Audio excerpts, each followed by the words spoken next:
wonderful to welcome everybody here this afternoon. Thank you so much for joining me. I'm going to start sharing my screen with you now, so hopefully everybody's going to be able to see that. Okay, let's give that a minute. Move out of the way, there we go. So I want to share with everybody today a little bit of a taster, a little bit of an insight into a course that I'm going to be running, as Aurora's just mentioned there, with Infinite Learning, called Developing Writers with Purpose. Now, the January course and the course I'm going to be speaking about today is about Key Stage 2, but I'm going to be running this course again at the end of March, beginning of April, that's going to be adapted for Key Stage 1. And really, we're just going to be talking around a lot around the why today, and a lot about how precise, purposeful SPAG teaching can transform our young writers. It's something that I feel really passionately about. Now, just to begin, I wanted to share a little bit about myself. So I'm just going to zoom this. I think it's always nice when you're meeting somebody new who's going to have the privilege of potentially working with you in your schools, to just share a bit about the background and a little bit about why I've created this course. So I've always had an innate love of learning since I was myself at primary school. English was my favourite subject. I classed myself as a reader, as a writer. So I went on to study English literature over at Newcastle University. And then teaching was my other passion. I wanted to be a teacher again since I was myself at primary school, and I studied my PGCE primary at Northumbria University. And I started teaching up in the northeast and then returned to the Midlands, where I spent 7 years in total teaching in the UK and gaining experience across Key Stage 1 and Key Stage 2. I was also what was then known as the literacy coordinator in the UK for 4 years, but I always had an interest in international teaching, and I was always really keen, and I imagine those of you joining on this webinar today had this same interest in kind of learning about teaching in different countries, thinking about how the British curriculum could be adapted for those learners. So I had 7 years teaching over in Spain and then 3 teaching in Dubai. So amongst my teaching experience, I've also held a number of leadership positions. I've been head of primary English in the UK, but also in Spain and Dubai. I've been a year leader in Spain and Dubai, and my most recent role has been lead practitioner in a 10-form entry outstanding British school in Dubai, which all basically culminated in something that I have begun in the last couple of years. I've moved to the UK and developed my own consultancy business where I specialise in primary English. It's something, as I say, I've always had a passion about. I'm also the author of a weekly blog, which you can read over on Substack, called Glimmers in Education. And altogether, my main aim is thinking about those practical takeaways in teaching and learning, making things purposeful, making things applicable, making things relevant. And that's where a lot of the design of the course came in. So I want to start with a question that I think is really, really important to ask day to day in education, and that's why. And I thought, when sort of having the opportunity to speak to you today about the full course in January, I thought it might be good to speak a little bit around some of the whys. So why did I decide that a course around spelling, punctuation and grammar would be so important? Why would that be important for your particular context, particularly internationally? And why would coming on this course be helpful for your teachers, for your learners? Because actually investing the time and investing in actually getting some training in your school in professional learning is so, so important, and time is really precious. So I really want to talk to you today a lot about impact, and also to give you some practical takeaways that I hope you're able to give a go, try out in your schools, and then hopefully you feel that these are really beneficial and you would like to join me for the full course. So to begin, question, and if you maybe saw the video that Infinite Learning shared, you might have seen I kind of sort of pondered and mused over a couple of these questions, and I thought I would maybe invite you to do the same this afternoon. So firstly, why is spelling, punctuation and grammar, often known as SPAG, so important in this process of empowering our pupils as writers? And I've just shared 3 statements here, which you may be familiar with. And I wanted to invite you this afternoon just to have a little think around how much emphasis do you think is placed on each of these? Now, this could be emphasis on maybe your own experience of teaching English in your career. It could be how much emphasis that you think is placed currently in your school when you're thinking about your English curriculum offerings. It could also be sort of outside pressures around how much emphasis is placed on these different statements. So firstly, teaching SPAG, because it is a requirement in the British National Curriculum. So thinking about the emphasis on this in your decision making. That knowledge and understanding of SPAG is assessed in standardised testing, and that writers need to understand spelling, punctuation and grammar to be able to communicate effectively. So I'll just give you a minute to think, where do you think most emphasis may lie in your experience or as you're currently making decisions? Well, on the full course in January, I will be focusing on that final strand. Now, that's not to say that we don't teach SPAG, because it is a requirement of the British National Curriculum. It is a requirement. It is super, super helpful and super important for our learners when done in a way that empowers them. Equally, I know that we're all under pressures in education to, kind of support our children in succeeding in standardised testing. But I really want to focus on the idea that actually, when children really understand how to spell, why spelling rules and patterns are certain ways, how to use punctuation effectively, how to use grammar for purpose, we're actually empowering them to communicate effectively. Now, I just want to direct your attention to a couple of documents that have been released recently that you may be aware of. Firstly, the writing framework, again, both from the Department for Education, published in July this year. And I just want to pull a quote out, although there were many, for those of you who've had a chance to read it. It's a big document, it's about 150 pages. But just really considering the fact that grammar teaching will only improve writing if pupils apply what they've been taught from their writing, basically into their own writing. So that instruction of grammar, that's most effective, and that's what we aim for, isn't it, for our children? We want it to be effective for them when it's taught in the context of a writing task, but with an explicit focus on the rules being learned so that pupils can make informed choices about their writing. And I just think there's so much there in that word informed, because children actually being able to think about the purpose, why are they writing, who are they writing for? Let's make grammar and punctuation and spelling really exciting so that children are thinking, oh, I can't wait to use that fronted adverbial, that'll be so effective for this reason. That actually children are seeing, instead of going through rote learning, that they're actually understanding why, again, back to that question, why they're learning it. And secondly, hot off the press, last week's final curriculum and assessment review was released by the DfE. Again, looking at this idea that when we have a stronger focus on using and applying grammar, rather than just going through and identifying theoretical constructs by their name, that's not developmentally appropriate or meaningful to do this in isolation. It basically, what we're looking for is ensuring that children have this strong foundation in literacy while avoiding that curriculum overload. And we're going to speak a lot this afternoon about the time pressures that we may face, how we can be creative with time, because there is a lot to cover and not all of our children are going to be working at age-related expectation. So we're thinking around how can we have those really strong foundations so that children understand the spelling, punctuation and grammar rules that they're being taught. And just to share a little further, during the full course, I'm going to be exploring, first of all, spelling strategies and theory, with this being so much more than a weekly spelling test. So actually, and I'm going to share a little mini takeaway with you in a moment, children actually being empowered by understanding how to spell and why words are spelt in certain ways. And then we'll be exploring ideas for teaching grammar and punctuation in a context. Context is so important in so many ways, that is purposeful and meaningful. And just to give you a bit of a flavour of what this will cover, that will be looking at the design of particular lessons, so individual English lessons and their structure, and thinking dynamically and flexibly around these.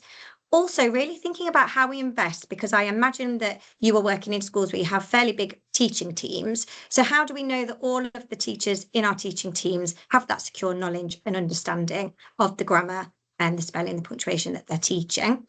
And then I think what's really key and is often missed is this difference between components of teaching and writing and then the outcomes, the compositional tasks. So they're the main areas for the SPAG section. And I wanted to leave you because I'm really appreciative of your time that you've spent either joining us or rewatching this webinar today with a mini takeaway that you may have done something like this before. This might be, maybe you've got an idea of this in your school, but when children are asking you a question that you may have heard many times, perhaps you've heard it several times today, how do I spell? And they're asking for a word. Asking them and posing that sort of opportunity to write it 3 ways on a whiteboard. The key is 3 different ways. So what you're asking the children to do there, first of all, you're handing back responsibility to them. Secondly, you're asking them to draw on any phonics knowledge that they may have, and you're also getting them to consider their own individual reading. So they're going to be thinking, they might sound it out loud, thinking, how could I spell, for example, the word teacher? Then they're going to look and see the choices that they've made. And again, they're drawing on their own reading, their own understanding. They might maybe have a phonics chart they can double check with, but often one will look right. And also more often than not, one of the words, one of the ways it's been spelt will be correct. So actually then saying to the children, well, which one is right? One's right. Which one do you think it is? And again, we're not telling the children then, we're allowing them to explain, even asking them and saying, well, why do you think that one looks correct? I mean, sometimes we know as adults and we have an unfamiliar word, it just looks right. But then inviting the children to have maybe their own collection of words, even better if this is organised alphabetically, that links to their own dictionary skills, and then collecting those words so they've got them for future use, so that all of a sudden they've got words that are meaningful for them and that they're being ambitious. We don't want children to not use the most ambitious, most fabulous word that they can just because they're worried that it's not spelt correctly. So we're thinking of ways to empower them. So I'll move on to another question that I want to discuss this afternoon. Again, a why question. Why can it be challenging to meet the needs of pupils at the points of the learning journey that they're at when we have classes that's made up of so many differing abilities? Now, this is very typical. I've just chosen year 4 here, but very typical of a class that you're going to have children in your class who are working at age-related expectation. You may have some children who are working at greater depth. And then you're going to have children that are working towards that age-related expectation and also the children who are working below. In some cases, those children may be working significantly below. So again, I just want you to consider, why might this be? Why might we have such a range of abilities in a class? Just give you a minute to have a little think about that.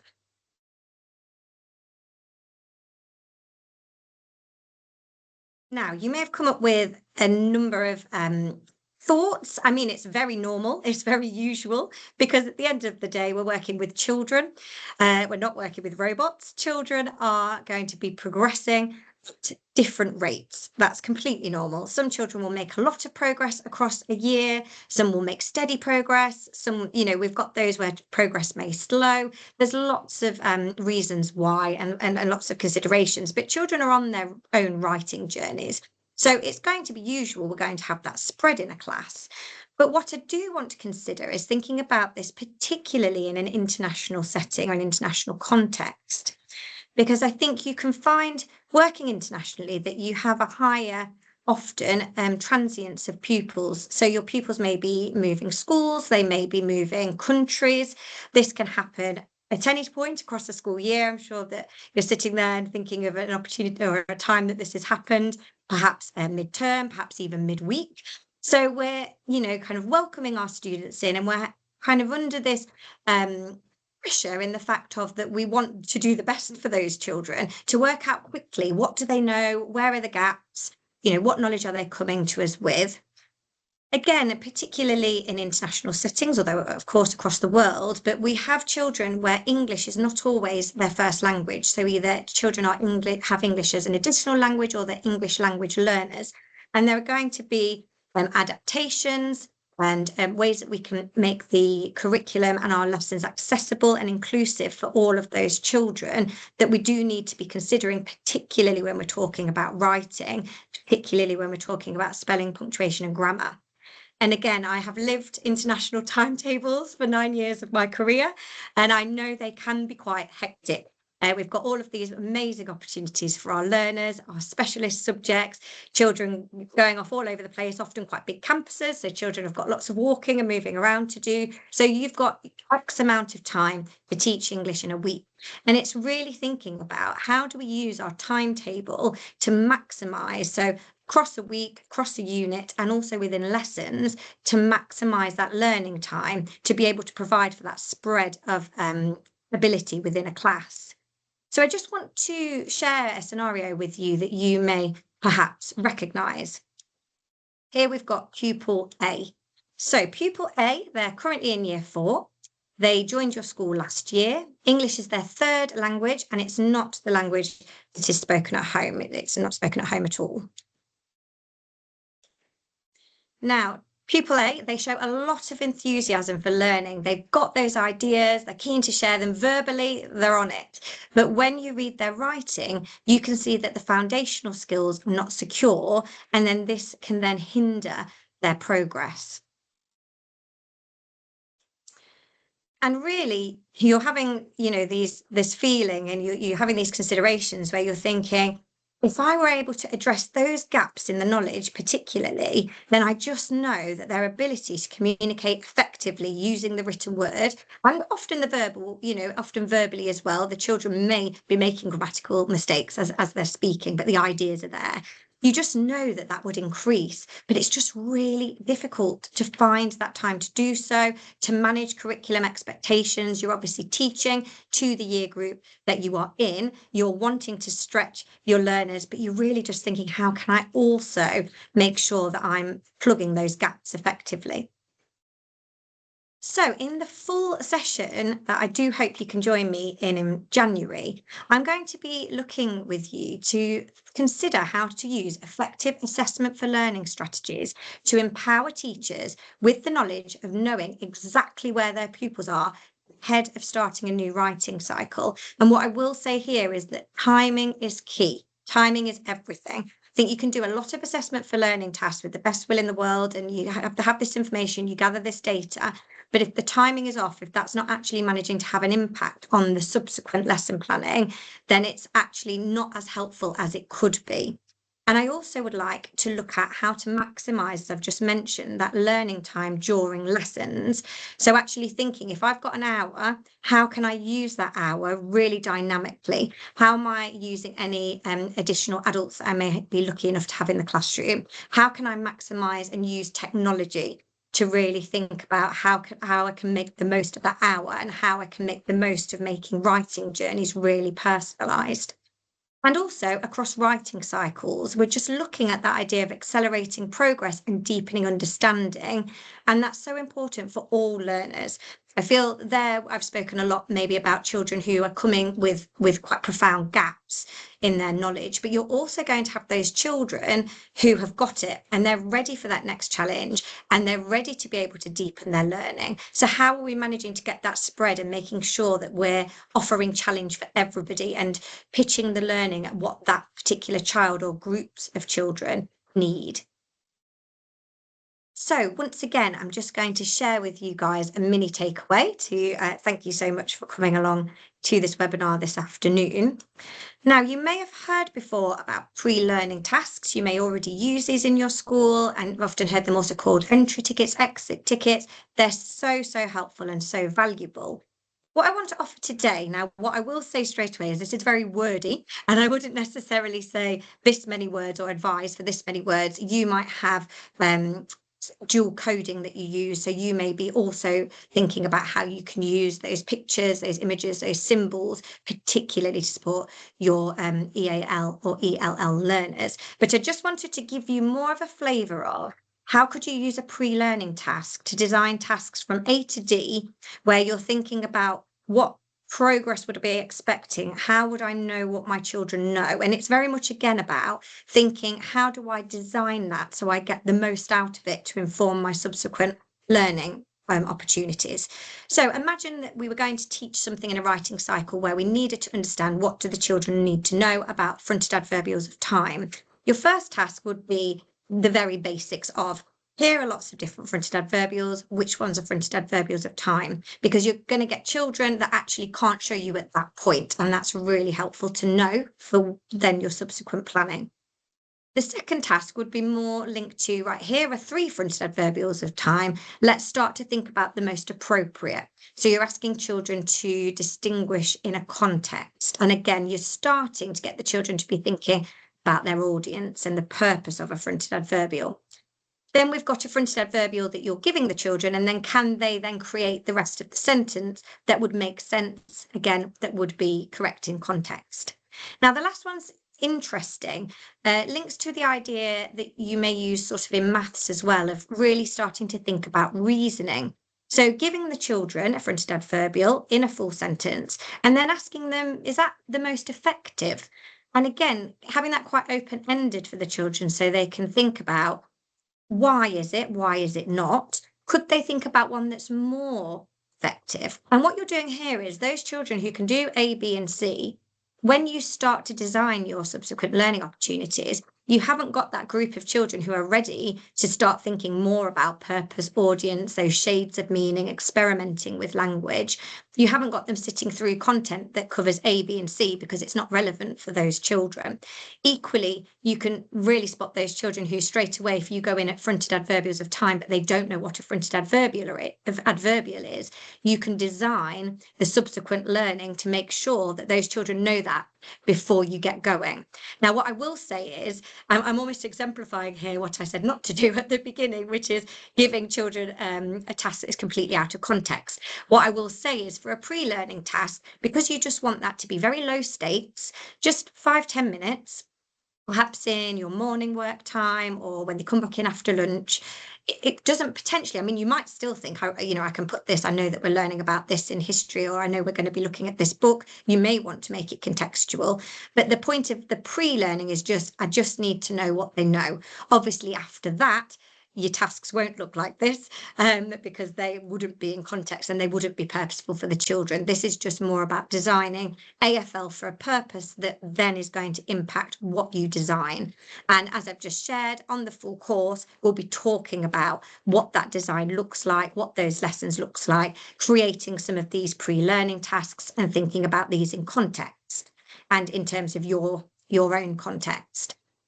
Which brings me to the final question this afternoon, which is, why do I believe that reflection and collaboration are such an important part of embedding an effective writing cycle in your school setting? And I really do believe they are so important, that this opportunity to discuss, this opportunity to have conversations around, this opportunity to make time for talking about assessment for learning, talking about your children's writing, talking about planning is key.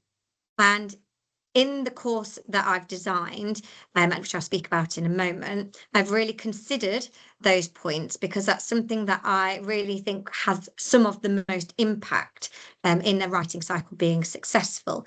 Equally, being able to tailor approaches. I'm very passionate about, as I say, you investing your time in professional learning. There should be things that you can take away and use in the classroom, in your particular context the next day. So just to share a little about what the sessions will look like. Firstly, they're going to be designed to be collaborative and practical. So there will be ample opportunity for discussion. The actual course is designed, so it's a 90-minute course. It's actually Thursday, the 8th of January, and the week after, the Thursday after, is the second 90-minute course. And during there's going to be lots of me sharing, lots around research-informed practice, best practice, lots of practical ideas, and then opportunities for you and colleagues. It might be colleagues from your own school. It might be colleagues from other schools across the UAE, which I think is so interesting and helpful. We don't often have these opportunities to discuss and think about how would that work in your context. Are you coming at it from a different angle? Is there something else we might need to consider? And then again, as I've mentioned, tailoring this to your specific school. So there will be really clear gap tasks to have a go at that you can try out. So it could be something you try out in your lessons, a bit like we've talked about today, but in a lot more detail. Also the opportunity to go back and discuss with your teams, your colleagues, your leaders, and start to think about some of the things we're talking about, and then be able to come back in the subsequent session, the next 90 minutes a week after, and share this with me, share it with your colleagues as well. So you're really getting that precise and also really bespoke, tailored approach into your school that actually meets the needs of your teachers and your pupils.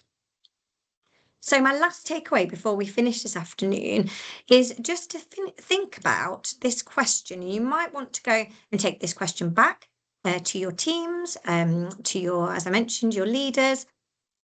Do you think currently you've got enough time carved out for yourself, for your own teaching teams, where you have that ample opportunity to discuss the writing that your pupils are doing?